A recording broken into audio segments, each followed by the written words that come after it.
I love it. I'm a child of the internet. I'm a secluded, introverted guy that loves the computer and loves all things technology. And when I was a teenager, as a shy introvert, I was quite the gamer, and I was very attuned with knowing everything and being trying to be very knowledgeable about the internet. So for us, that's the magic that we can be chilling here in Bogota, Colombia, and without leaving our homes we can contact people from all over the world, and we're influenced by the world because we're so privileged. Like no like some people say, oh man, I wish I was born in the 70s. Like, hell no, I don't want to be born in that time. I sure as hell don't, because today I can listen to every single piece of recorded music that's been recorded by humanity for free in my phone, in a computer, within a 2 minute access. I just gotta take my phone right here, and we can look for Vietnamese music from 1985, and we'll find it, or we can go Colombia 1962, or we can go, I don't know, UK grime from the UK from 1992. So you got like the Library of Alexandria of music, and our music is very influenced by that, because I've never limited myself to whatever's listen out here in Colombia. Like I couldn't care less, to be honest. My guest on today's show is Balthazar Aguirre from the psychedelic funk trio BALTHVS, based out of Bogota, Colombia. If you're a fan of bands like Alten Gun and Karangbin, BALTHVS is very likely your kind of jam. On today's episode, we talk about a song that reminds Balthazar of home, as well as pivotal life moments that changed his musical trajectory, the music scene in Colombia, the band's approach to releasing music, and much more. BALTHVS is currently on tour in the United States and will embark on a European tour shortly following, so be sure to visit balthvs.com, that is BALTHVS.com, to check and see if they're coming to a city near you. Stay tuned to the end of the episode in order to hear a song from BALTHVS, but first, let's get to the damn thing and let's make a mixtape.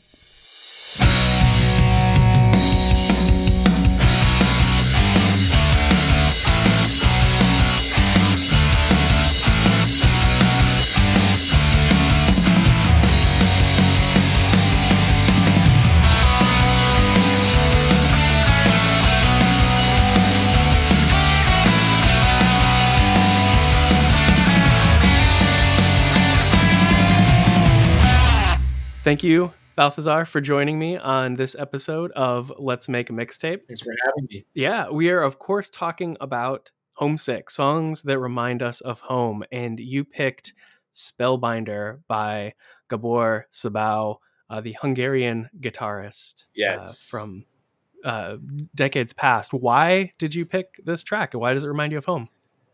I guess it reminds me of that moment when I was 20, and I was just leaving my parents' house. It was just like the last 3 months before I left for good. We're talking about like 12 years ago, and I was getting really serious on guitar, getting very confused because university, all that stuff, and I was in law school actually in that time, and I was very confused, like, because I was really liking this. I was like, wow, do I really want to be a lawyer, or what do I want to do with my life? That kind of thought, and I really felt in a very safe zone when I came home from classes in my little part time job I had, and I just went back home, and I remember just smoking some weed and grabbing my guitar and playing the Spellbinder album as a whole. And I came from a more of like a psychedelic rock kind of guy, and then because of Santana, I got to Gabor, and I just started being mesmerized, spellbinded by his guitar playing, because he had ideas that I would have never thought of, and just that feeling of being at home after no responsibilities anymore, or I did have them but I didn't care. I was just in my safe zone, playing guitar, looking out the window to the park, and just playing guitar and listening to Gabor and trying to learn Spellbinder note by note. And I guess that's a sensation of home. And when you asked me like what song feels like home, I clearly got reminded of that moment in my life, that felt like a safe space for me. Like that's when I really felt it wasn't I was alone. For me, like I really felt music had my back, and it always has. and that's, I guess that's why I picked that song. So home to you is this very personal feeling and connection that you have with music. Then it's a very, it's not a place, it's a feeling and a connection with sound and that mood. Yes. Yes, when I look at the very low moments of my life where my psyche has been very vulnerable and low vibration in general, it's never been people that have taken me out of that. Obviously, people have always, friends and family, but it's very varied. People always have, they have their own lives going on and stuff, and I don't know, like I'm not. It's not in my personality or my upbringing just to, I don't know, share my feelings with other people. So the one thing that did feel like true emotional support and somebody having my back out there was music. At first listening to music and then playing music, which it was completely other level. If enjoying music was so enjoyable, playing it was orgasmic almost. But I don't want to call it lust. It wasn't lustful at all. It was very spiritual. It was more like a mother, more like a mother rather than a lover. It can also be a lover, I guess. It's confusing, but in that moment, it was more like a caressing mother that was like, everything is gonna be all right. And I guess that's why I do this, because that's my safe space and I keep doing it. And yeah, you cannot see it from my cam right now, but I'm just surrounded by guitars, and like My bass, right, got two of them right next to me, so I know that feeling. I got it right here. Like I always have an instrument like just at my arm's reach because I'm still at home. But that's where it really started. That on that room in my parents' place, listening to Gabor, that's when I said, "Oh yes, this is. I want to build this space forever in my life." I identify that. I was, as a kid, like very introverted, and I would find myself just going to using music almost as a form of not necessarily escapism, but I mean, I get that sense of that comfort, that like being present with the music and just feeling full on that. Yeah, no, that's It's beautiful. medicine, man. It really For is. me, for And me, I'm not preaching out there. It's just a personal thing for me. Yeah. I'll preach it with you, man.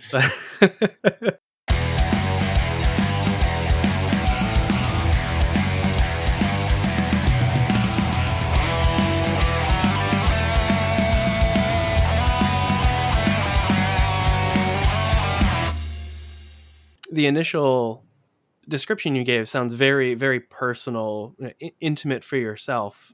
But when you're playing music, and I guess, how does that go outside? How do you feel like you're sharing that feeling of home with other people? Do you feel like they are part of your home when you're performing? Or I guess, what is that relationship like when other people are involved with the music that you're Oh, making? it's great because I stopped feeling so selfish about it, because I really feel like it's only like about myself, but music has this thing that you're playing and everybody's connecting to that at that moment, whether they want to or not. Some people's gonna like it, some people might not like it, but people are gonna be affected by it regardless. And I just try to do my best to come up with a middle ground that I'm serving myself, and I have to like it as a first condition, and then I really hope and I'm really making an effort that to relax people, because that's what I use it for, especially for that. It's not for getting sexy time necessarily or getting dancing necessarily. Sometimes these feelings happen, but mostly what I really strive for is just relaxing people, because that's what I use it for myself. The music. Interesting. And I mean, I feel like that comes through in the music that you're making. It's very chill. It's very, I hate to use the word vibey, but it's I very love that vibey. word. It's very, Yeah, yeah. it flows nicely, just over. It just, yeah. No, I totally get it. Nice. I hope that comes across, because I'm always trying to tell myself, chill the fuck out, man.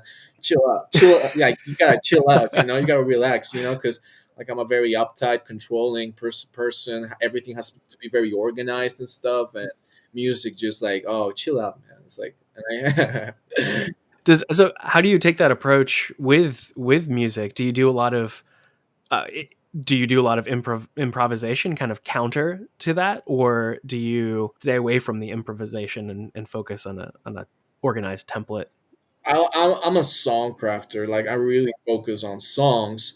However, the reason I'm a professional musician, that music became a career for me, was pretty much watching either Santana or especially Jerry Garcia, and obviously, if anybody knows anything about the Grateful Dead, is the improvisational aspect to it.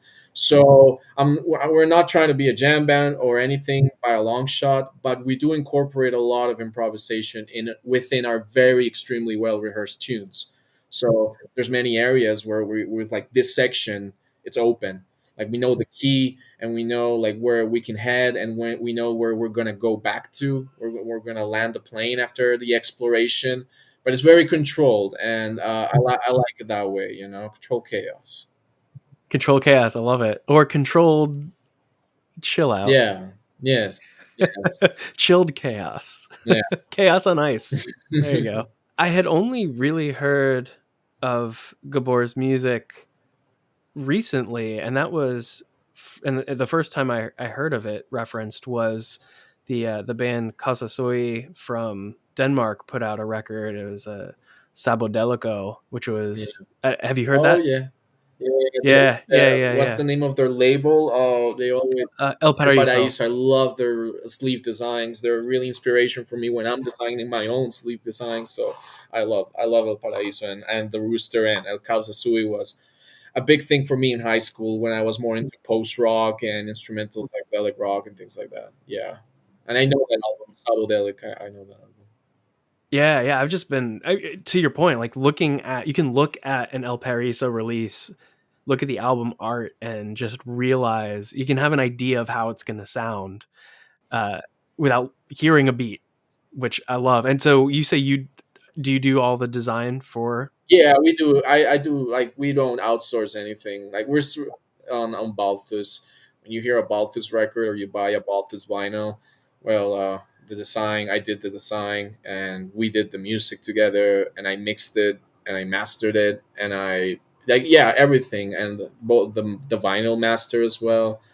So we take care of that, because it's the only way to make a living, like, to be a full-time musician, like, not outsource anything. If you start paying other people for that, it's going to be very expensive, and at least I cannot do that. So, I mean, I'm trying to make a living here, because that's what I enjoy the most, to be doing this full-time, not having some job. That's amazing. Yeah. Yeah. So I guess how did you said you were initially in law school. How'd you make that switch? What was there something that clicked that was just like I can't do law full time. I got to do music full time. Yeah, I had a rock climbing accident in 2014, and I almost died. And when I was in the clinic, I was like, yeah, I would if I had died today, I would have been extremely unfulfilled. I was pursuing law school in a mediocre fashion, and pursuing guitar in a mediocre fashion, and pursuing rock climbing and mountaineering in a mediocre fashion. I was tired of being a jack of all trades, like, in that way, and felt very incomplete. So I said, I'm just gonna do one thing, and I'm gonna try and do it right. I went for music. That's it. You decided going for music. How did the band come about? So I didn't had no idea about how to do anything music related other than just play guitar. Kind of trying to play guitar, and I started a band called Aguirre Cosmico, and it's like a psychedelic rock band. I was just trying to have like a Colombian version of the Grateful Dead and Santana, pretty much. But and that was my, like, music university. Just 5 years doing shitty gigs, and learning and making a lot, and like a million mistakes, and that's how I learned. And then by 2019, I was fed up with that. It's like, okay, I learned enough. I'm done with this. And then, with all this knowledge that I accumulated with Santiago, because Santiago was the drummer for the band as well, I decided to pull up this new project, started recording music on my own. Then I told Santiago, "Hey, you want to be on this?" And he was on that. And by that time, we already met with Joanna, and we clicked, and And that was like a clear thing I learned from Aguirre, that I wanted to balance the masculine with the feminine. I didn't want to have like a little testosterone overload that I had on my previous band, which was all guys. We were all very, athletic about it, very aggressive, long extended jams, but very masculine, I suppose. So yeah, Joanna really helped in shaping the sound and here. I mean, I'm a little bit biased because I'm a bass player myself, nowhere to the caliber of Joanna. Her bass lines are just tasty. Like they groove hard. She's a little monster, People focus. I think it's so unfair. They focus so much on her beauty, where she's doing so much. She's singing and dancing and playing. And I'm telling you, I know a lot of pro guys better than her as a bass player, but they cannot do the three things at the same time. Like dancing on heels and moving and dancing while you're playing. That takes. Yeah, that takes a lot. So I always give credit to her. We always try to do as much as we can. As a three piece, that's the greatest challenge, just to fill up the space, and it requires a very high level for the three musicians, because any little mistake you're going to notice. It's very different when it's a bigger band. So much is going on. You can not do some things, or maybe make a little tiny thing, and it's not going to be that noticeable. Whereas on a three piece, everything's on the line all the time. It's you can't hide. No, you can't hide anywhere. Yeah, that's impressive. Yeah. Also, speaking of impressive, I was looking at some of the Spotify rap numbers that you played. I think the most recent one, and it showed that you were listened to in 178 countries, which I think is 91% or something of all countries. So you have a massive global following. Like, how did I mean? You said 2020 band. It's 2024 now, spring when we're recording this, and you've spread about the world. How did that Of the happen? internet, baby. I love that stuff. I love. I'm a child of the internet. I'm a secluded, introverted guy that loves the computer and loves all things technology. And when I was a teenager, as a shy introvert, I was quite the gamer, and I was very attuned with knowing everything and being trying to be very knowledgeable about the internet. So for us, that's the magic, that we can be chilling here in Bogota, Colombia, and without leaving our homes, we can contact people from all over the world, and we're influenced by the world, because we're so privileged. Like no like some people say, oh man, I wish I was born in the 70s. Like, hell no, I don't want to be born in that time. I sure as hell don't, because today I can listen to every single piece of recorded music that's been recorded by humanity for free in my phone, in a computer, within a 2-minute access. I just gotta take my phone right here, and we can look for Vietnamese music from 1985, and we'll find it, Or we can go Colombia 1962, or we can go, I don't know, UK grime from the UK from 1992. So you got like the Library of Alexandria of music, and our music is very influenced by that, because I've never limited myself to whatever's listen out here in Colombia. Like, I couldn't care less, to be honest. Santiago and Joanna are far more Colombian than I am. I've always been kind of rebelled against it, especially because I don't know. I'm really aggressive with when I listen to some music that makes me uncomfortable. I get really like very uncomfortable. So it was my mission to like just create my own music bubble, because I couldn't complain about it. I was like, the only thing I can do is just offer something different to the world if I don't like this certain type of music. And I started getting a lot into Turkish music specifically. It was like kind of music like I really really like it felt like if that was my music kind of thing. I started playing that music as well, and I noticed how it really flows with me to play that music. And I guess that's why we have an audience in Turkey, for example, which is we have more listeners in Turkey than in Colombia, and things like that happen. Yeah. I can definitely feel that almost like that 70s 60s Turkish disco kind of leaking into there. Like, Yeah, it's specific tracks. If you try Famagusta Port, that's just a tribute to a Turkish folk song, Famagusta Port. Colombian Girl is 100% the Turkish, and Turkish coffee. you know, that was self evident, that one. But yeah, it seems like that genre is getting a lot of recognition, a lot more people digging up some of those older artists, and a lot of band like Altingun, Yep, creating a lot of gigantic those. revival right now, the Anatolian Yeah, Music massive. Revival Project, and there's also a lot of Turkish artists right now also doing their thing, and Gaye Suako, which I really recommend if people like Turkish. I think they just put out one last year. Yeah, yeah, she's so relevant and contemporary right now. She's been a little longer than us, but I love all that stuff. And Altin Gun, of course, thank you for making that music relevant. I mean, I think we're all going through the same thing, like millennial people, younger people reaching out to this music that's now available because Hmm. of the internet, and just digging it, Yeah, and it speaks for the music. Some music ages better than others. it's really interesting to see like a lot of crate digging having an influence on some modern stuff. Like, I mean,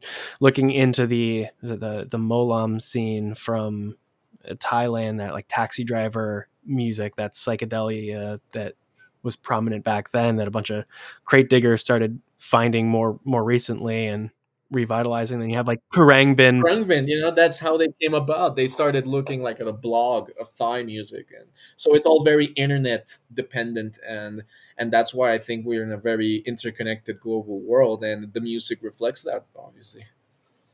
Yeah, and it's so cool to see how music just kind of transcends borders and cultures and is constantly evolving and changing into new and beautiful things. I love it. I love it. I love that about music. Yeah, and we're really excited to just be a little part of it, like a little speck of a grain of sand in the middle of that cosmic change.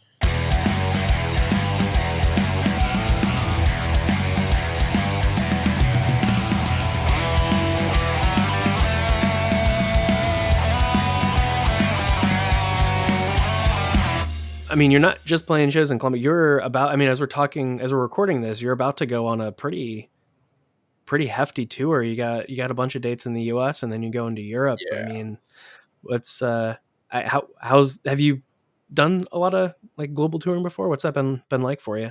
we've been focusing on the U.S. It feels like that's our main audience, and we love it. And I feel very much at home in the U.S. just as much as I'm at home in Colombia. We started getting our foothold there, thanks to South by Southwest, and because of South by Southwest, we started meeting up with what would be our future team, our current label, the label that we work with, and little by little, it's been scaling up. But we haven't stopped visiting the U.S. since our first South by Southwest iteration in 2020 in 22. And we've already done 22, 23, and now this will be our third South by Southwest, and we always, take advantage that we're there. Yeah, might as well. That's Yeah. great. That's exciting. And so, will this be your first time? You're playing in Europe in April, right? Yeah, Is this your first time in this Europe? will be our first time in Europe. Are there any festivals coming up? Yeah, the X2 festival in Volda, Norway, which is like an extreme winter sport music festival. There's ski competitions and showcases with professional snowboarders and things like that, and obviously live music. So it's gonna be fun. Fair. It's gonna be really. All right, that'll be a vibe. Oh yeah, I Nice. really dig that. It's like surfing but on snow. Do you do a lot of surfing? No, I live in Bogota, so I'm in the middle of the country. Literally, I'm landlocked. But everybody relates. Everybody says that it's good surf music sometimes. So I was like, yeah, yeah. I just ride my bike a lot. Like this Yeah, is there a you go. very bike friendly city, like Bogota. It's Nice. actually the most bike Nice. friendly city in South America. So like we flow in similar, very chill kind of ways. It's not like gigantic freeways, which is cool. It has its appeal, but it is another thing, especially when we were in Houston, and such a different city to live by. Like you couldn't exist there without a car. You say there's you're not super interested in the music coming I'm always out of the area listening. right now. Oh, I'm no stranger to what's going on here. I always try to listen to the artist, but it's just other type of genres that are very strong here. What's prominent? What's the scene like? Well, other than the gigantic spot of reggaeton dominating everything, and that you go out at any time of the day, and you can go either to a Hmm. bar or a grocery shop, and they're both going to put the same reggaeton song. Other than that, there's a very thriving indie scene, but the indie scene is more like a sad indie, post rockish kind of thing. Like here, they really embrace like like post punk, very much post punk, new wave kind of thing. That's very relevant here. Metal is very relevant here. Rap and hip hop are like gigantic in the southern, more impoverished parts of the city. That's like they live and die for these rap artists. But when it comes to like funk or psychedelic music, neither of those two genres arrived. They didn't, other things did, but they didn't arrive. And that's the music I like. I like my music to be funky and groovy and psychedelic. How does cumbia play into that?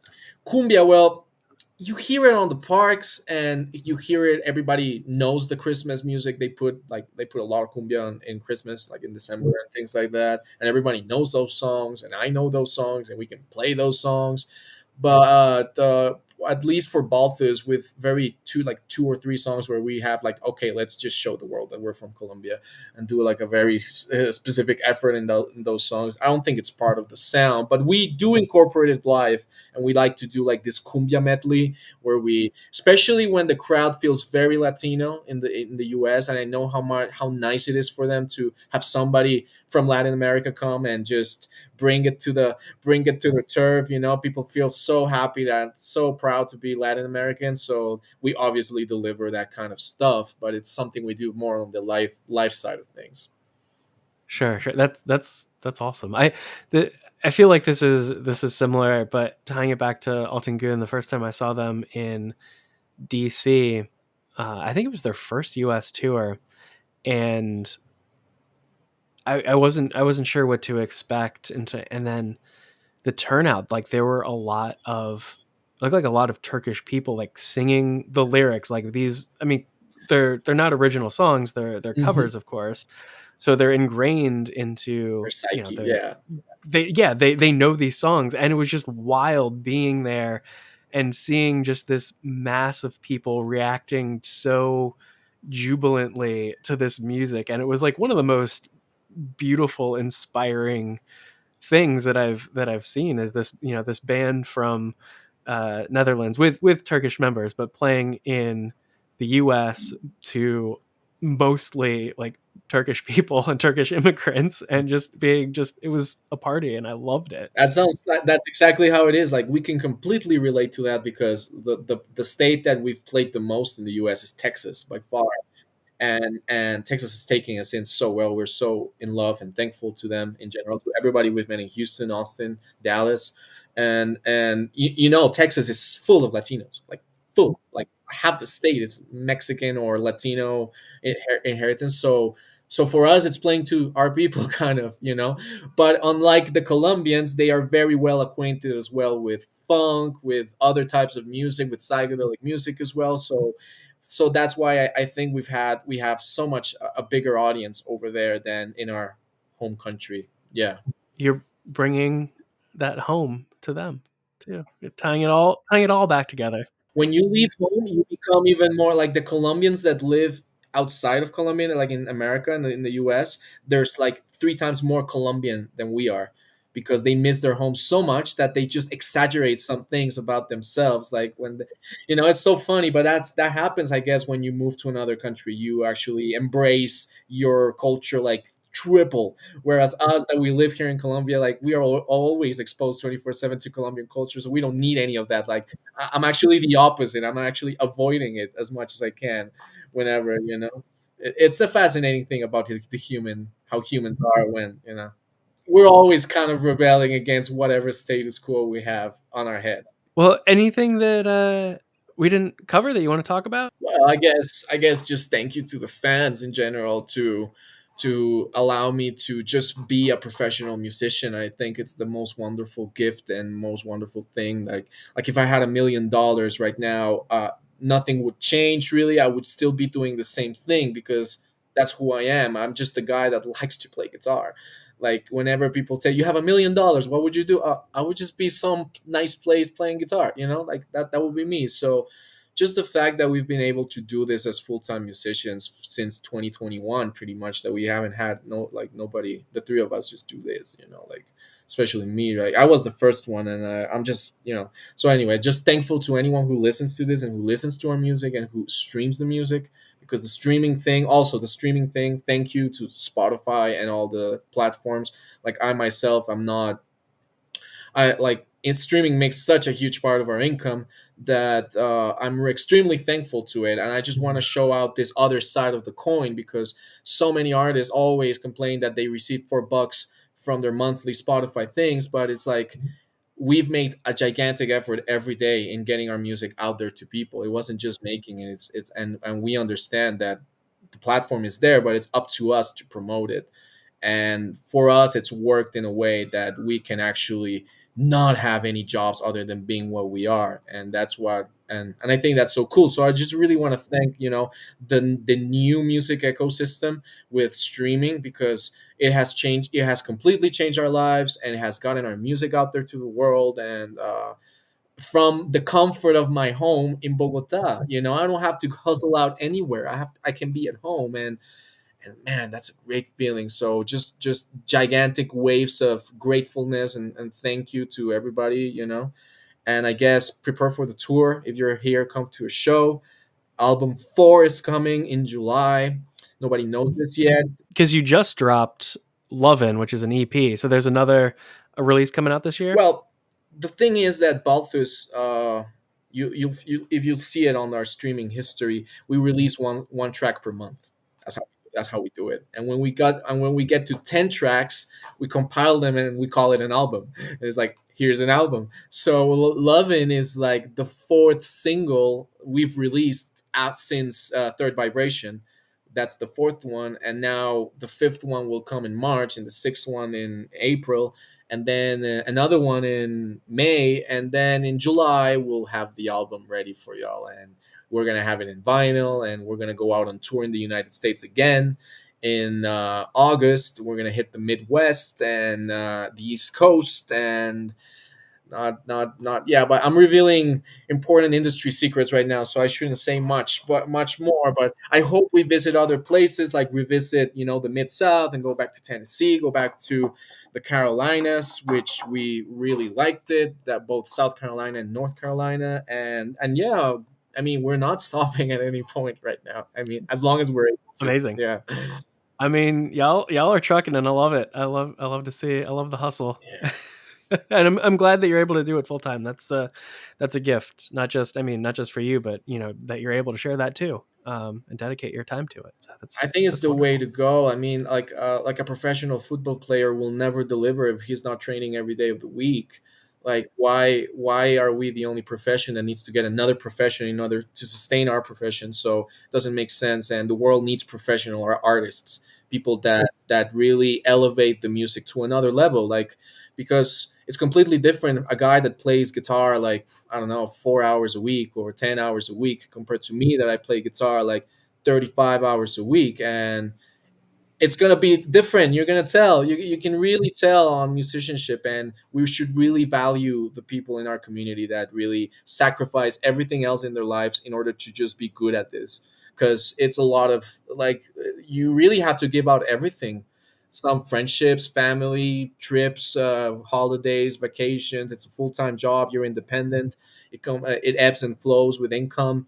But yeah, I wouldn't change it for a thing personally. I think I was kind of made for this. So that's beautiful, and I think a fantastic note to go out on. Thank you so much for talking with me. no, thanks for having me. It was a very nice conversation. Appreciate it. As I said at the beginning of the show, BALTHVS is currently on tour, so be sure to check out those dates at balthvs.com. Again, that is BALTHVS.com.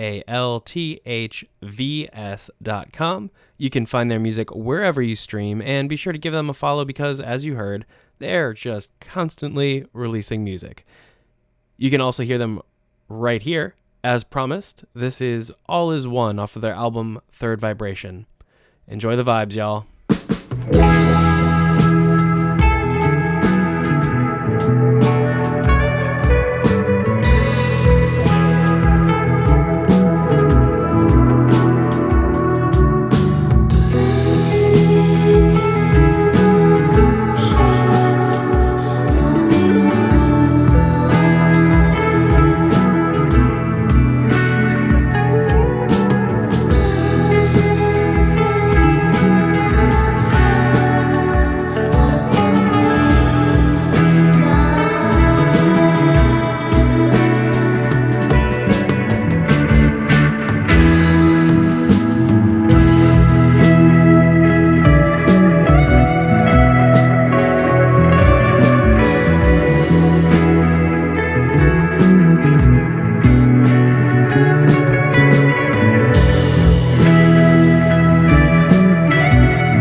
Thank you so much for tuning in. Please be sure to subscribe and rate on whatever platform you're listening to feed those algorithm gods. What song reminds YouTube travel show host Alex Hunter of home? Well, you're just gonna have to tune in next week to find out. Editing and recording of this show is all me, except for the featured intro and transition music provided by the one and only Scotty Sandwich. Catch you next week.